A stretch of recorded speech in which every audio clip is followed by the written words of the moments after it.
Hello everyone, Assalamu alaikum. Welcome to Texte's another podcast. Today we have very special guest with us. She is Anna.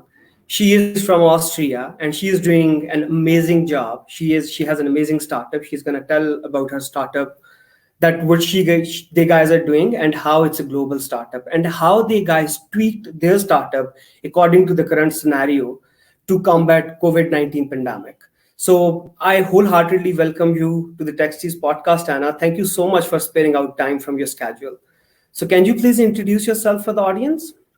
Yeah, hi Osama. Thank you for also inviting. I It's think really it's a pleasure that yeah, you're here. it's really nice how you're interested also in what's going on globally now due to COVID and travel restrictions and how it's impacting everyone. Um, so my name is Anna Maria, and the company AMB-technology. We are based in Austria. We have been before COVID, but we can talk later about it. Every second month in the US. So now the whole team is mostly stuck wherever they are, remote. Yeah, because of COVID, yeah, everything has Yeah, been changed. yeah. But that's okay for us. Home office is working well, so fine. And what we do is we detect, reconstruct, and measure human bodies via computer vision and data science, which means basically we give cameras an intelligent eye for human bodies. And you can then have it in different industries. You can think of avatar industries. You can think of collaborative working environments, robots and humans. You can also think of fashion or fitness industries. So everywhere where an industry would like to digitalize their product or their workflow around the human body. Your startup and your business can help them out Correct. in Because that. before our research, there was no knowledge about, or there is no knowledge about the human body that matched in a digital area.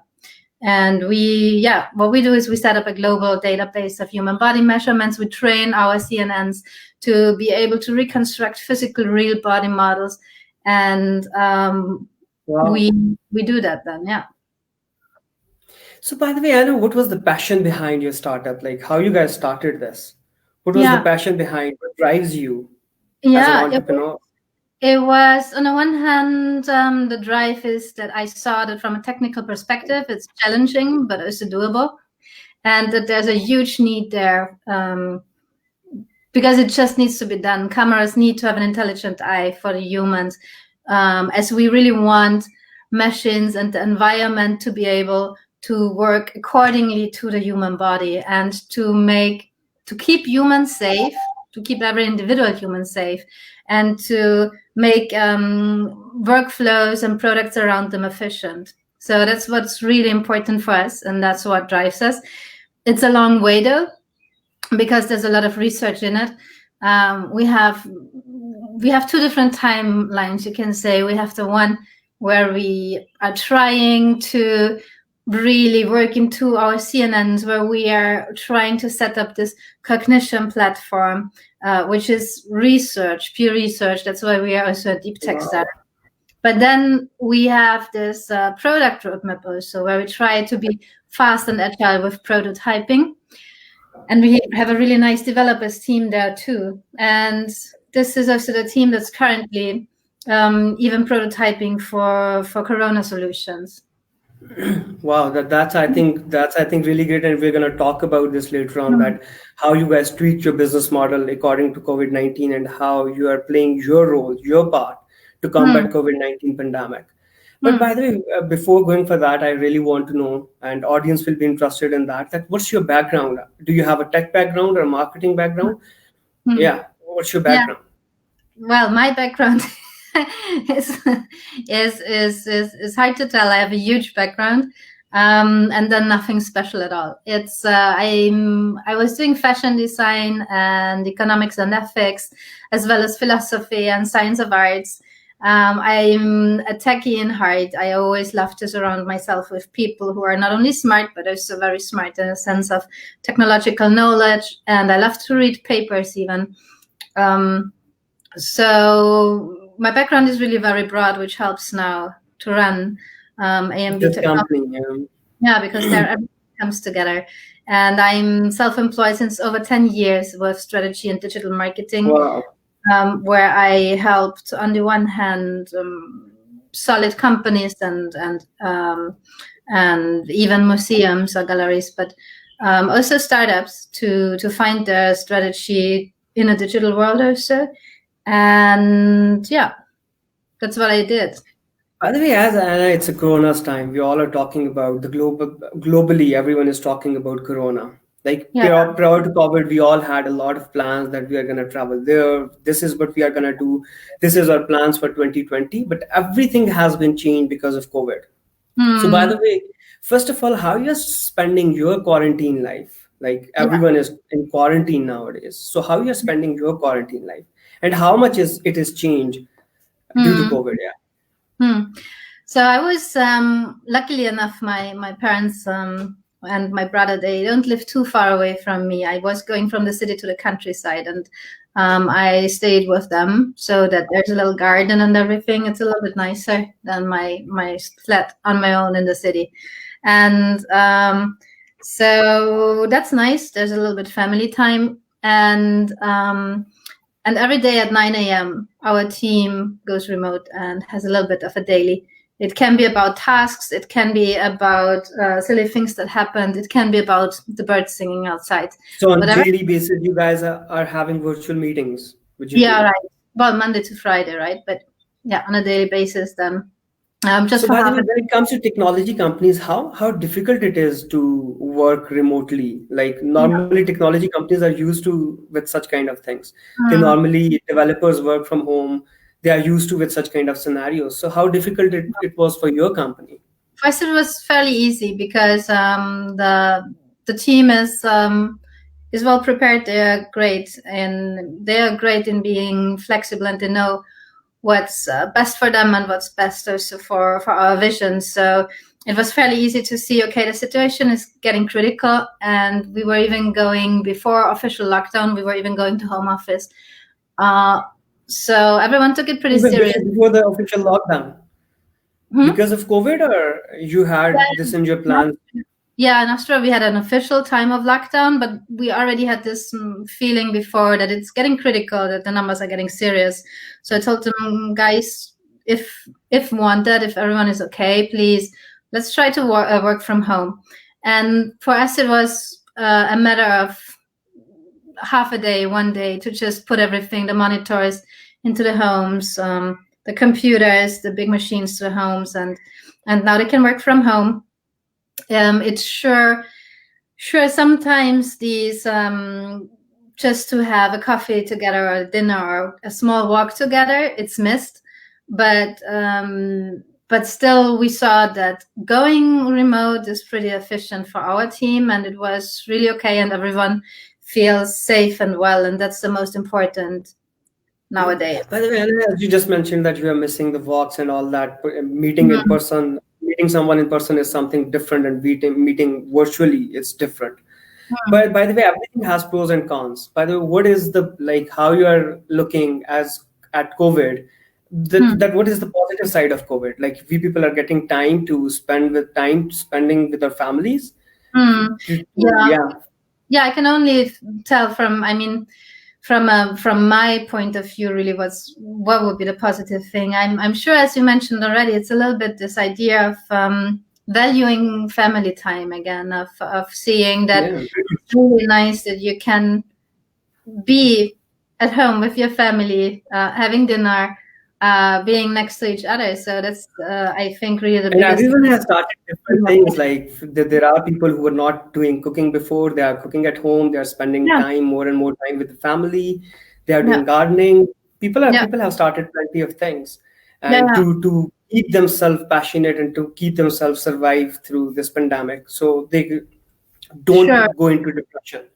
So by the way, when it comes to COVID, people are getting depressed. They think that this is the time where they have nothing to do. What you suggest to those kind of people, what they can start to so they don't go into depression?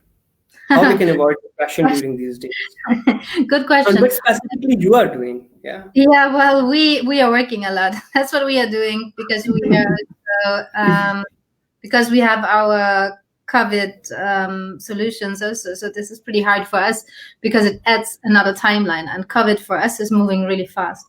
So that's another story. But what I like to do is myself also before crisis, and now in the crisis even more, I really try to meditate, and I cannot meditate by myself. I really use an app for that, to be guided and to just have guided meditation. Also using how would you call it, telemental, like talking to psychologists via any app. It's possible currently already before, but now during crisis, maybe it's a time to just start it.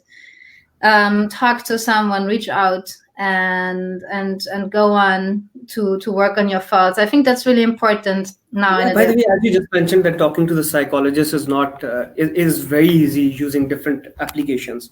But don't you think it's a kind of taboo? People think that if I'm going to talk to psychologist, what other people are going to think about me? That is he going through something? Like people don't want to, like, can you please tell to the audience that this is totally fine, that if you have some problem, if you're going through depression, you can talk to psychologists. There is nothing wrong with that. Well, I would even go further. I think every human in this world should have a psychologist next to him or her because it's really helpful. Whenever it is, you don't have to have problems. It's you don't see it as a problem. It's more just the possibility of growing, and that's why I like to do it. To look into yourself, to see it really as a process of growing. And by the way, because I hear the bird next to you also waking up with birds is really nice, but not everyone can have it. Yeah. So by the way, when it comes to professional life, as we talked earlier about that, you guys already started even prior to Corona, prior to the complete lockdown, you guys started working remotely. By the way, has it affected your business?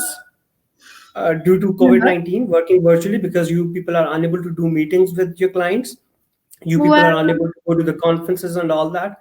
So I wouldn't say that the meetings were a big of a problem. Also this year, we were already planning stepping back from some of this, like Web Summit and all of that. It's because it's getting a lot anyways.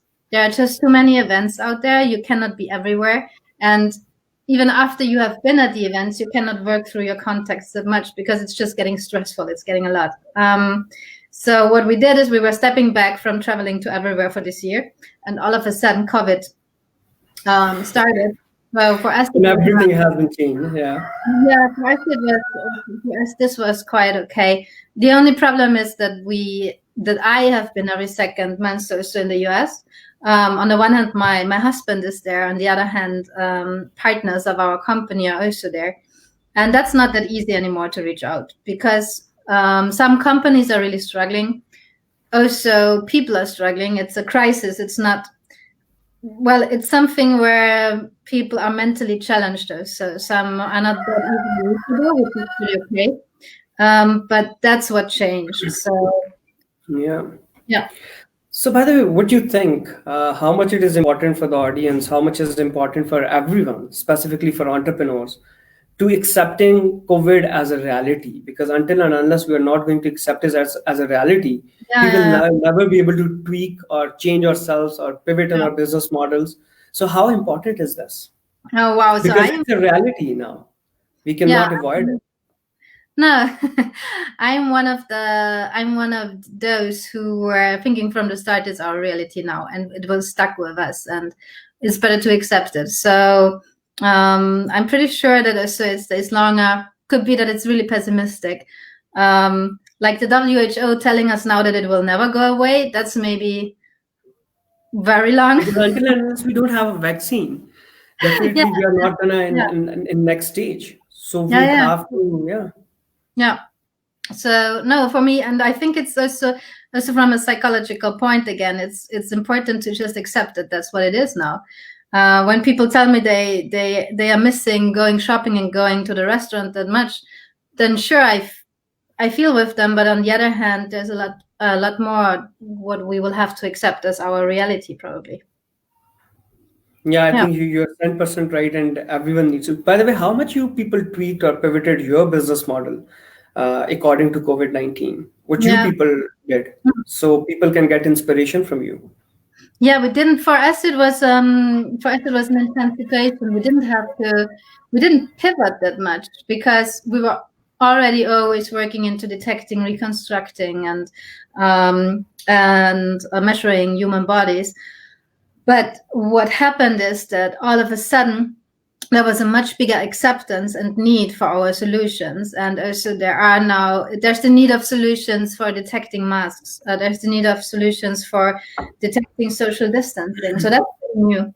So I think, yeah, as you just mentioned, that there is a need of detecting right now. So there are few businesses which have very negative impact, specifically when it comes to travel and tourism companies. It has very negative impact. COVID has very negative impact on such kind of companies. But when it comes to your company, like your company can have a boost because of this COVID Yeah. thing, because technology, the use of technology will be increasing day by Mm. day. For sure. Yeah. Like, yeah, I heard of yeah, some sure, go travel ahead. that had to really pivot and did it nicely. For mostly it's those who already have also investors or who are just starting out, and so that's for sure much tougher than our current situation for us. It's just hard to work through all of the things that are currently happening. That's yeah. Yeah. So by the way, when it comes to COVID-19, like there are a lot of people who are the most vulnerable during this crisis, specifically when it comes to the daily wages.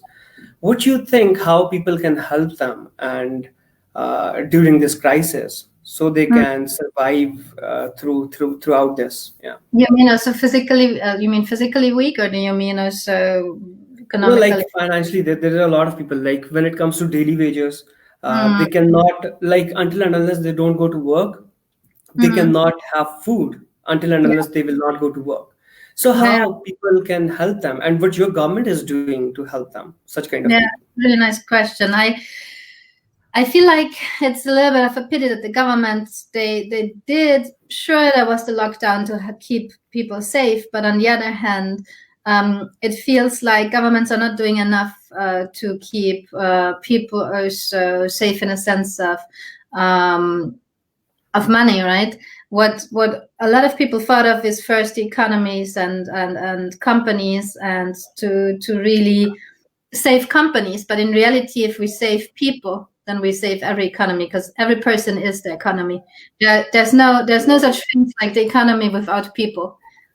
So it's the people who are doing it. I think something like a basic income, for instance, is a good thing to think of now. Sure, By the way, it's what is the situation of COVID over there in Austria right now? What is the situation like, and what instruction government has given to the people? So yeah, the and situation in people are following those instructions or not? I think this is something really important. Yeah. yeah, the situation is pretty relaxed. Currently, we had the first lockdown in mid of March, and people mostly stayed home. There was a lot of misinformation about what we are allowed to do and what not. So it was a huge discussion also, or at least there was a discussion about what's democratic rights also and individual rights, which I think is good. Um, but people were staying home and trying not to visit each other. People were working from home remotely as when it was possible, where it was possible, and all of the European nations, they closed the borders pretty fast. So the borders to Austria were closed. No in or out travels anymore from any countries. So thanks to that, as we were pretty fast on it, I think today I read it's only one person left in intensive care or something like this due to COVID. So the numbers are really small. Nevertheless, everything opens now again. There's the restaurants opening. There's what again? I think you can even do events now up to 100 people. You can do them pretty soon, which, from a logic sense, will tell us that the numbers will rise again. Yeah, and people But are let's not. hope for the best that everything will be back to normal. By the way, until and unless we don't have vaccine, Yeah. It's not going to go back to normal. So we have to live with it. We need to learn that how to live with it. I For sure. think, yeah. So by And the there's way, a little about, yeah, go ahead. also how to live with masks. That's the only thing I wanted to add, because here in European countries also, no one really likes the masks. It's like you're very ecstatic if you wear masks, but it makes sense. It just makes sense to do it. Yeah. So by the way, no one was prepared for this COVID-19. It is something which happened globally, and no one was prepared for that. So by the Yeah. way, what were your plans exactly prior to this COVID thing for 2020? Like everyone had a plan that I'm gonna go to US, Silicon Valley to meet different people. This is what I'm gonna do. These are the conferences which I have to attend this year.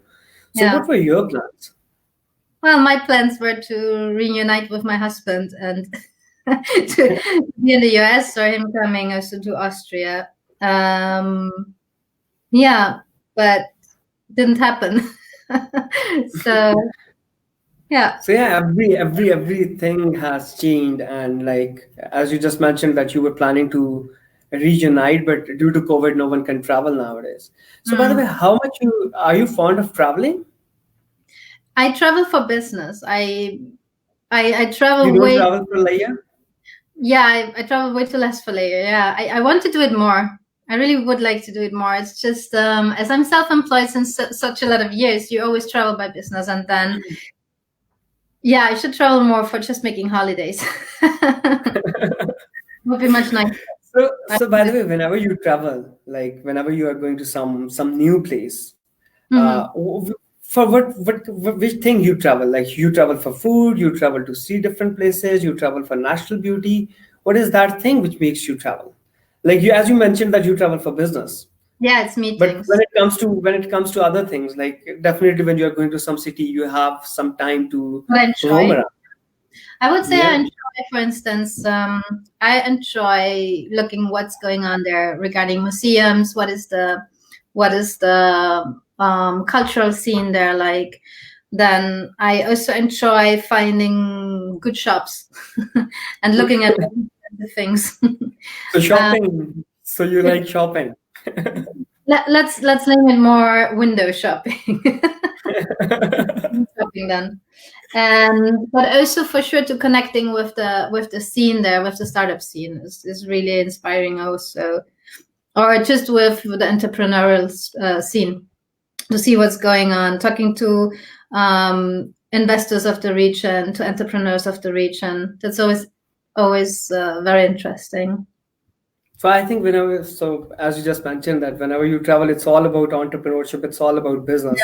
Whatever Yeah. you're doing back in your head, it's all about your product. That how this meeting is gonna make your product better. So Yeah, that not only that. It's more like what stories are out there, what other entrepreneur stories are out there. What I like, for instance, of being in the Bay Area is that there's a lot of inspiring stories if you listen to the people. yeah. But that's everywhere in reality. In the Bay Area, it's just a lot of entrepreneurs and a lot of investors. But wherever you go, you will find inspiring people who tell you something, which is a vision of them or a dream, that they or some, who knows, some major drawback that they lived through, some Yeah, major as you crisis. mentioned, Bay Area. By the way, when it comes to Bay Area, the startup ecosystem is much mature over there. So, what is the scenario of startup ecosystem over there in Austria? For us, it's Like not there so. are incubators, accelerators, and all that. There are chain maker. There is a chain maker community over there. You mean in whether the scene for accelerators and everything is nice here, or more the customer side? No, I mean to ask that what is the scenario of entrepreneurial ecosystem over there in Austria? Okay. Like, Yeah. yeah, The entrepreneurial ecosystem is quite good here, I would say. The problem is maybe that Austria is sure one of the countries that has.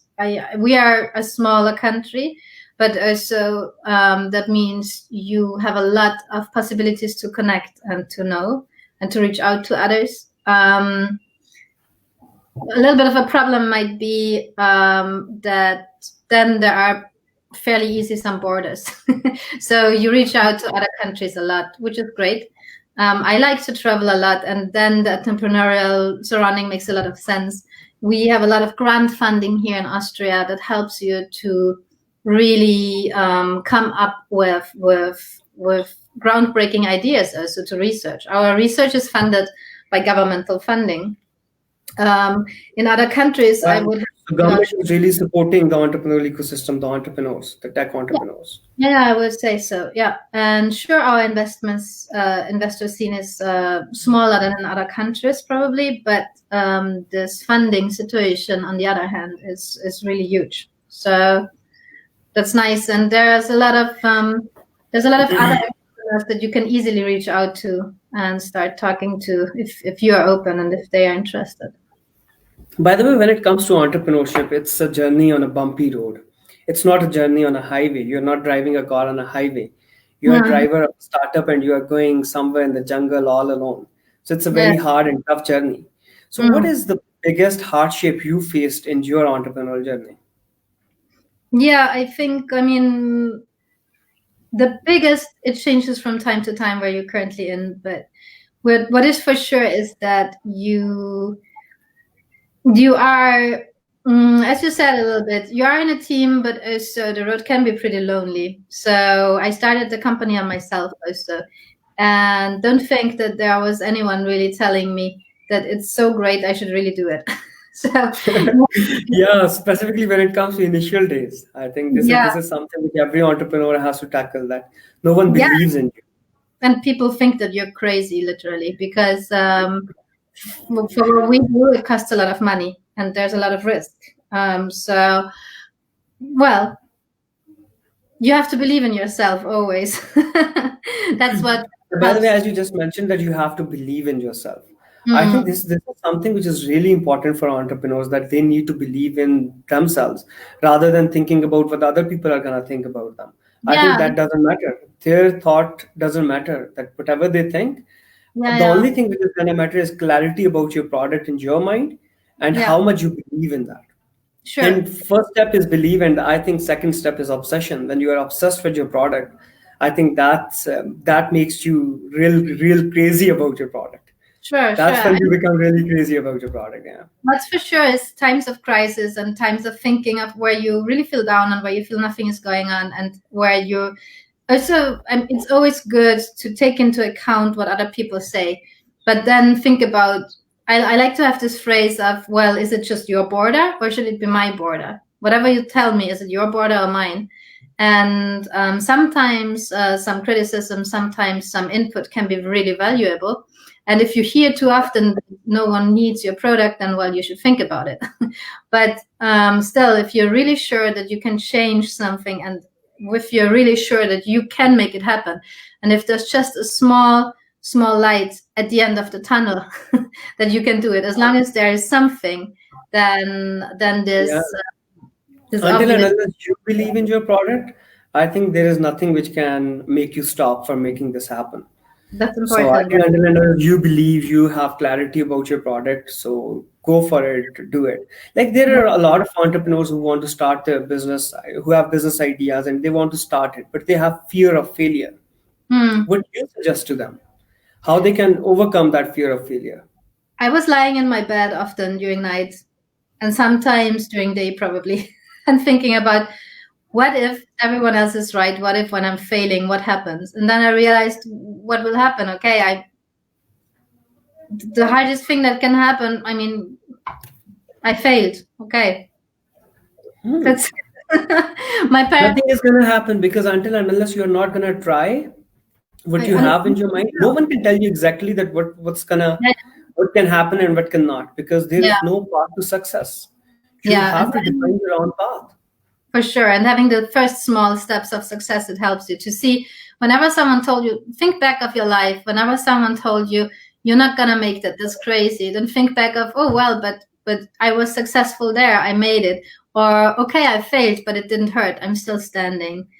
I didn't die of it, right? And I don't know. My parents still love me. My family still loves me. My friends are here. So don't think of failure like something which kills you. It won't kill you. It won't make you smaller. It will only help you to grow. Yeah, it will only make you learn. I think every single Yeah. failure is the biggest learning.